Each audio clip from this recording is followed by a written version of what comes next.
السلام علیکم دوستو، میں محمد یونس انفارمیٹیو چینل سے مخاطب ہوں۔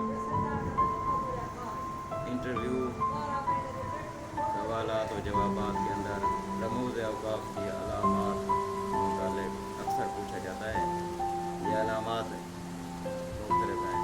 رموز اوقاف کی علامات: نمبر 1 سکتہ، نمبر 2 وقفہ، نمبر 3 رابطہ، نمبر 4 تفصیلیات، نمبر 5 خاتمہ، نمبر 6 سوالیات، ہجایات، ندایات، استجابیہ، بابین، قوسین، خط فاضل، علامات مصرع، علامت شعر، علامات تکلف، خط فاضل، خط زنجیر، خط مخفی، خط حذف۔ یہ وہ علامات ہیں جو انٹرویو میں اکثر سوالات پوچھے جاتے ہیں کہ فلاں علامات کس جگہ لگائی جاتی ہے، کس جگہ۔ اس کے بغیر میرے خیال میں اردو کی صحیح معنی میں ترجمانی بھی نہیں ہو سکتی۔